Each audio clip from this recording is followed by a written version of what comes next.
Bonjour à tous, nous sommes aujourd'hui avec Médéric Cocker, responsable produit pour la France et l'Europe du Sud de Callaway, qui va nous parler aujourd'hui des nouveaux modèles de la nouvelle série Apex.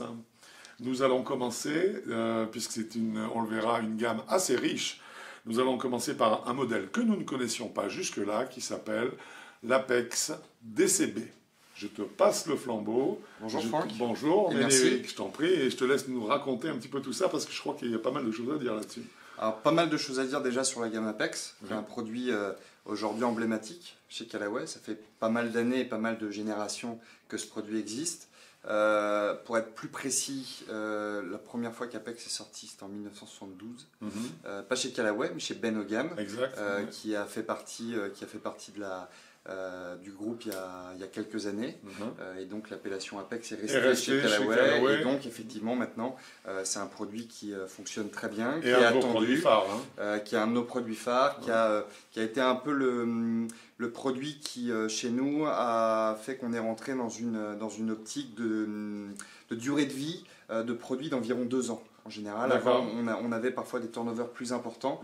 Et depuis qu'on a eu cette gamme Apex, qui a eu, sur la version 2016, une durée de vie d'un peu plus de 3 ans, qui est juste incroyable sur notre marché aujourd'hui.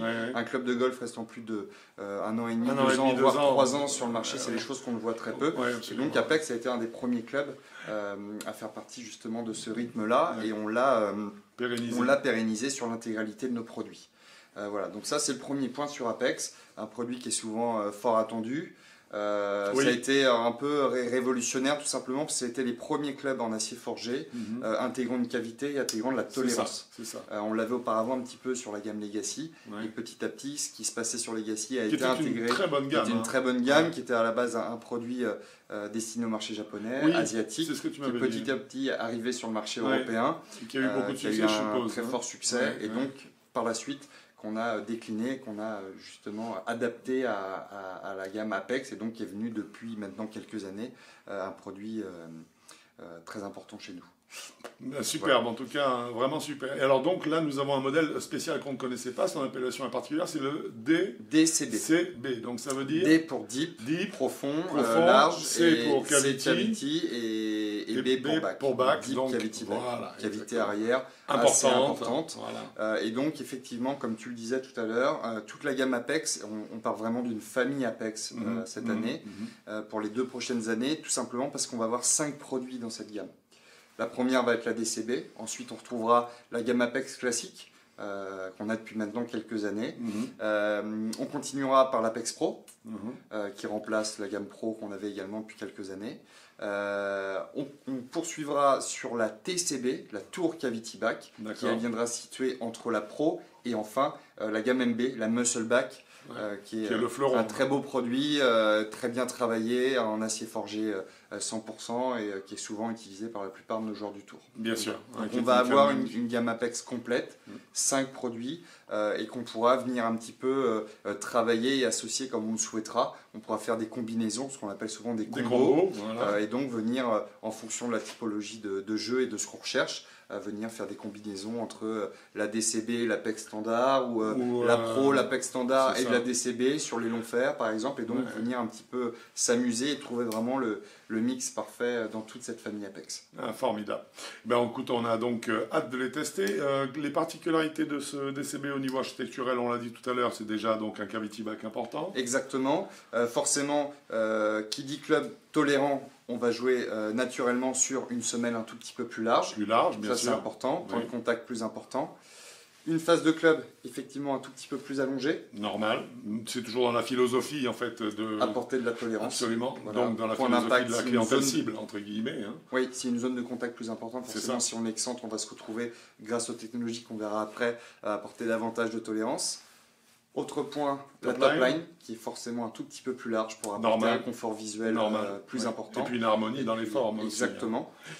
Et là, si on rentre un petit peu plus au niveau des matériaux et des technologies, on va retrouver tout ce corps de club qui est en acier carbone forgé 1025. On est sur un acier qui est très tendre, qui va apporter beaucoup de sensations, un feedback très important, malgré le fait qu'on soit sur un club avec une cavité importante et destiné pour des golfeurs qui ont besoin de davantage de tolérance. Bien sûr. On va pouvoir associer tolérance et sensation. parce qu'on a plus d'irrégularité dans le contact et dans le swing, on ne peut pas avoir cette sensation et cette qualité de feedback sur un fer. C'est exactement ça. Le médaillon sur l'arrière, très travaillé, je crois. Qui est très travaillé. Alors, il y a un côté esthétique forcément qui est important, c'est ce qu'on voit en premier, mais il y a aussi deux autres points importants au niveau de l'équilibrage, au niveau du collage du médaillon, parce qu'on est sur, habituellement on utilisait chez nous depuis il y a quelques années maintenant des points de colle pour venir coller le médaillon. Et maintenant on est sur une mousse adhésive, 3M, exactement. Deux avantages, l'adhérence. On a 100% d'adhérence, donc depuis maintenant 4 ou 5 ans, on n'a aucun problème de médaillon qui se décolle. Ça, c'est un point qui est quand même important. Oui, c'est important, parce que ça dénature le visuel du club quand même. Oui, l'équilibrage, et puis aussi, il y a un côté qui n'est pas forcément toujours très qualitatif. C'est ce que je dis, bien sûr. Et le deuxième avantage de cette mousse adhésive, c'est qu'elle va également venir capter les vibrations. Elle va prendre, c'est ça. On va jouer sur le son, on va jouer sur les sensations également. Sur une plus de douceur, en fait, probablement au niveau du toucher. Par la suite, autre point important, donc la phase de club. Elle travaillait pour la première fois sur la gamme Apex en utilisant l'intelligence artificielle, donc la Flash Face Cup, association de la Flash Face et de la Face Cup. Face Cup, c'est le fait d'avoir dissocié le corps du club en acier carbone forgé 1025 et la phase de club, et donc avec une soudure qui est sur toute la périphérie. L'avantage, c'est que ça permet d'avoir association Face Cup et Flash Face, d'avoir à la fois la notion de flexibilité de face, maximum de distance, mais en même temps le fait de travailler avec l'intelligence artificielle et donc cette Flash Face, c'est d'augmenter la tolérance. Quel que soit le point d'impact sur la phase de club, on associera toujours performance, distance et contrôle. Phase de club dans la même matière que le châssis ou non? Du tout. Ah, voilà. Là, on est en général sur la gamme Apex, sur de l'acier 17.4, qui a des avantages physiques très importants, aussi bien au niveau de la performance, élasticité, sensation, et surtout au niveau de sur du long terme, sur l'usure. Sur l'usure et donc sur l'état du la durabilité du club. Voilà. D'accord. On poursuit par ce qui se passe à l'intérieur. Ça, je pense que vous le verrez sur les éclatés et les photos que vous pourrez mettre par la suite sur la vidéo. On va retrouver plusieurs choses. Le premier, c'est le tungstène. Aujourd'hui, un matériau qu'on utilise de plus en plus. De plus en plus, parce que ça permet d'avoir une masse importante avec un volume faible. Exactement. Le tungstène, il faut savoir que c'est un poids, c'est un matériau qui est 1,8 fois plus lourd qu'un acier standard.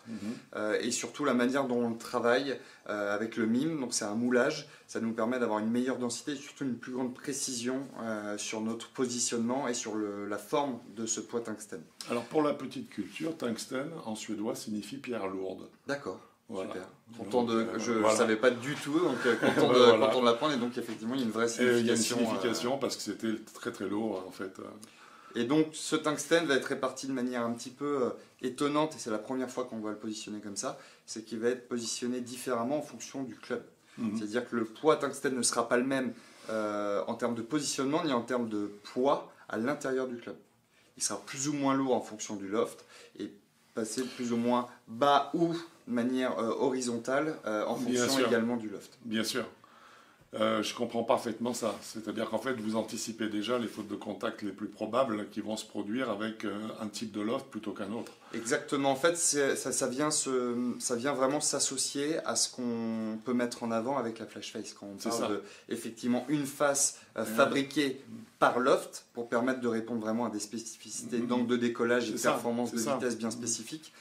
Les poids tungstène en termes de positionnement et de poids en eux-mêmes vont justement permettre d'optimiser ces performances quel que soit le club que vous allez avoir entre les mains. Donc ces poids tungstène vont se positionner du fer le plus long jusqu'au fer neuf, tout simplement parce qu'en dessous du fer neuf, on va passer sur des têtes qui n'auront pas la technologie Flash Face et qui seront donc des faces plates, tout simplement pour apporter davantage de précision. Donc pas dans la recherche de tolérance et de distance, on est bien sûr sur la question de précision, puisqu'on n'est plus sur du plein swing en fait quand on utilise ces clubs-là. Exactement. C'est parfait, on en sait énormément plus, puisqu'on ne savait rien de toute façon, donc on en sait énormément maintenant. Donc sur cet Apex DCB, écoute, il ne nous reste plus qu'à le tester. Je te remercie infiniment pour toutes ces précisions. Avec plaisir.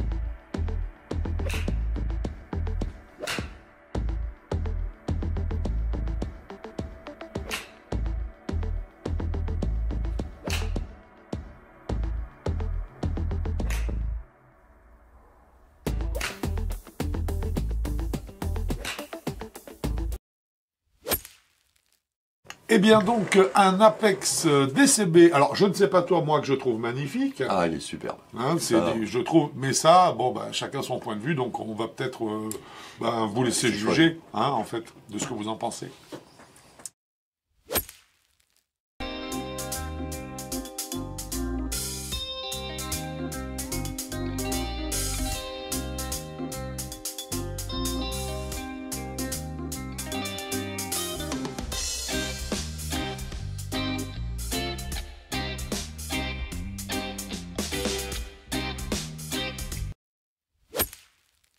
Alors, on a affaire à un club qui repose bien, on peut le dire tout de suite. Voire même très bien. Très bien. Alors, il faut dire aussi, quand même, il faut l'expliquer, qu'il a quand même des raisons à ça, parce qu'on est quand même dans le monde du Super Game Improver. Voilà, le Deep Cavity Back. Et donc, son nom exactement signifie bien Deep Cavity Back, donc on est sur du Cavity Back, entre guillemets, puissance...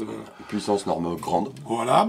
Donc, ce qui fait que forcément, en termes de statique, il a une semelle large, et donc il s'appuie, il se repose très bien dessus. Et encore, elle est large, mais pour un DCB, je trouve qu'elle n'est pas si large que ça. On a vu des clubs pour un avec Super des Game Improver. Voilà. Oui, donc il a une semelle pas si large que ça pour un Super Game Improver. Et donc elle a une bonne largeur et elle repose. Parfaite. Exactement. Avec au milieu du stance, tout bien. Et puis voilà, donc c'est pour ça que on lui a mis 2. Tout simplement. Alors, avec ce DCB, comme son nom l'indique, on est sur un... Deep Cavity Back, donc un Super Game Improver. Donc un Super Game Improver, exactement. Donc une semelle quand même assez large. Et pourtant, par rapport à d'autres modèles qui ont des semelles vraiment très larges, là ils en ont fait une pas fine, mais plus fine. Plus fine, et qui surtout, une fois qu'on la pose au sol, repose, le club repose directement très bien. Hein. Donc il a une semelle un peu moins large que les Super Game Improver. Que les Super Game Improver, ça fait partie aussi des qualités esthétiques, dont on parlait tout à l'heure. Donc, il a effectivement cette esthétique qui est quand même chouette, avec une semelle qui n'est pas trop large, mais malgré ça, il repose parfaitement. Il repose parfaitement et il met bien au milieu des pieds. Exactement, l'emplacement de balle est juste. Voilà. Donc on aurait pu mettre 2 points, mais il y a un petit problème, c'est qu'au niveau des lofts, on a vu qu'il y a un décalage, en fait, qui est exactement un décalage d'une canne, puisque nous avons un fer 7 lofté à 30 degrés et un fer 8 lofté à 34 degrés. La norme est pour le fer 7 de 34 degrés, on est exactement sur un club d'écart. Ça va coûter un demi-point. Un demi-point, bien sûr, à ce DCB, qui donc récupérera 1,5 point sur les qualités statiques.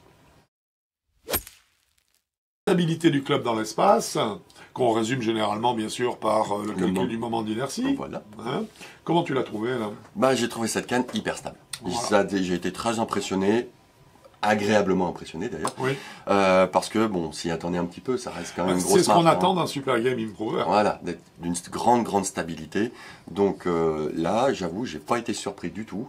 Et j'ai trouvé que le moment d'inertie doit être énorme. Il est colossal, hein, donc on n'a pas les chiffres, parce que c'est très difficile de les avoir. Quand on les a, ça tient du miracle. Voilà. Mais par contre, ça se ressent très nettement. Et là, il est vrai qu'en plus, sur les Super Game Improver, qui sont des clubs qui offrent beaucoup de matière.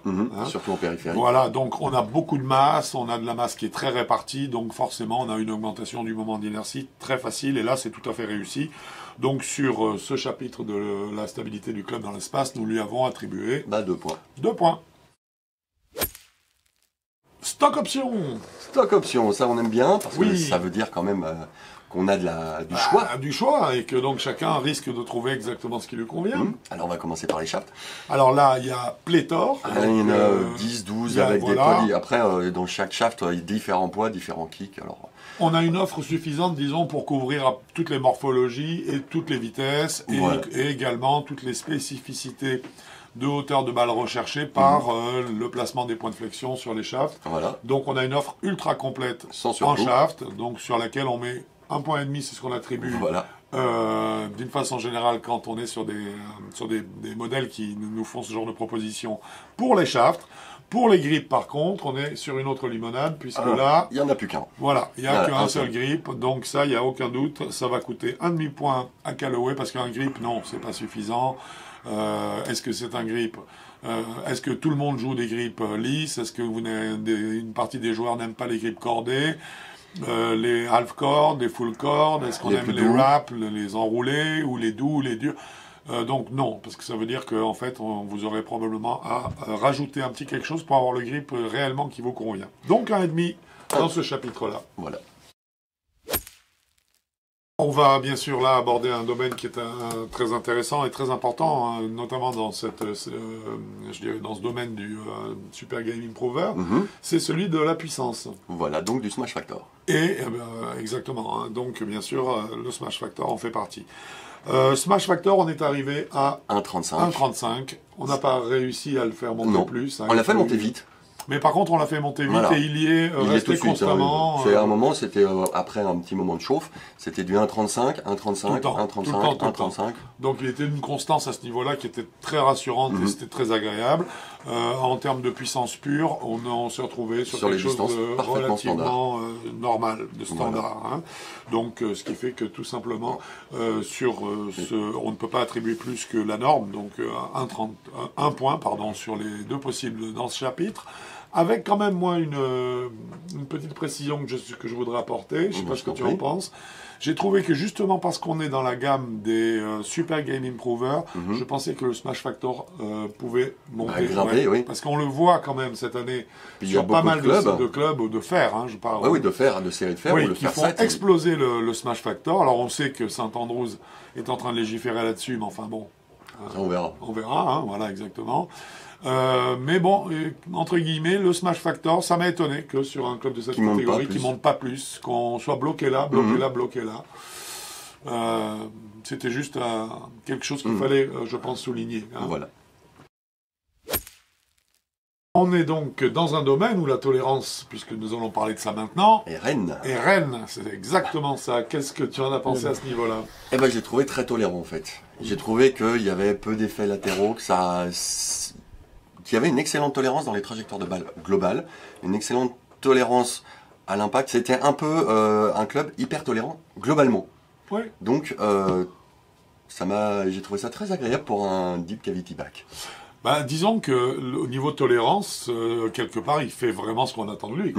Hein, puisqu'il y a un véritable gommage, je dirais, des effets extrêmes, notamment ceux qui sont liés aux fautes de contact dans le club, grâce au moment d'inertie qui est important, dont on a parlé tout à l'heure.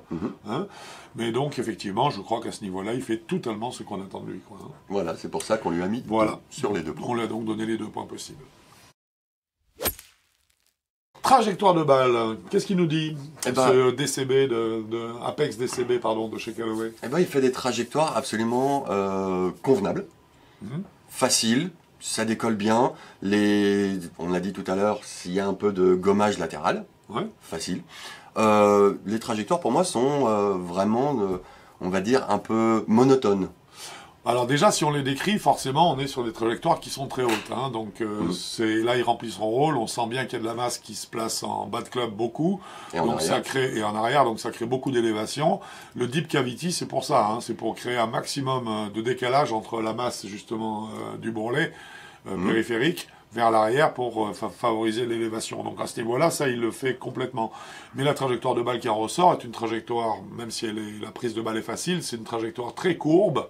Très courbe, hein. Donc cette fois-ci, on n'a pas du tout d'aspect perforance, ça ne correspond pas à cette gamme de jeux de toute façon. On a une trajectoire avec une balle qui est un petit peu plus flottante en l'air, qui est un petit peu plus molle. Hein. Molle non pas par sa vitesse, hein, puisqu'on a vu que c'est un club qui a une puissance normale. Et on a aussi une grande répétitivité. Alors ça, c'est quelque part, on peut croire au golf que c'est une grosse qualité. C'est-à-dire qu'en fait, c'est le but du jeu, hein, c'est de répéter toujours le même geste pour avoir la même trajectoire de balle. C'est possible. Mais là, on a l'impression qu'on peut même faire des gestes un petit peu différents et qu'on a quand même la même trajectoire de balle. Hein. Une bonne compensation. Donc ça veut dire que ça fait bien son travail en compensation, tu as raison. Mais bon, je dirais qu'on verra au chapitre sensations que forcément ça se paye. Hein. Voilà. Donc c'est pour ça. Donc là-dessus, nous lui avons attribué en trajectoire de balle un point sur les 2 possibles. Concernant le spin, et notamment le backspin. Et le side spin aussi, tant qu'à faire. Alors le side spin, là, il est quand même bouffé. Bien nommé, hein, il est avalé, il est mangé par le backspin. Hein. Donc en fait, la vitesse de rotation de la balle sur elle-même est tellement importante que... Ça vole. Ça, c'est sûr que ça l'a fait monter. Hein. Donc effectivement, là, en termes de spin...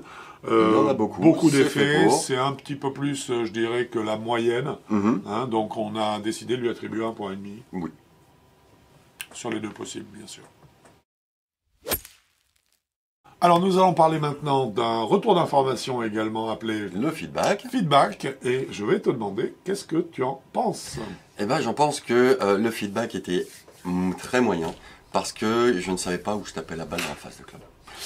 Ouais, c'est talon, pointe, il y a tellement, on va dire, de tolérance dans ce club. Le club est tellement permissif, voilà, que on peut taper pointe ou talon, on ne sait plus trop, et il n'y a même pas de sensation quelque part de sweet spot. C'est un peu logique, c'est un deep cavity back, tout est à l'extrême ou en arrière, donc c'est logique. Mais moi j'aimerais bien, un club, savoir un peu où je tape, que ce soit logique. Oui, alors pas forcément avec précision, mais se dire, ah là j'ai plutôt fait un plutôt pointe, plutôt talon.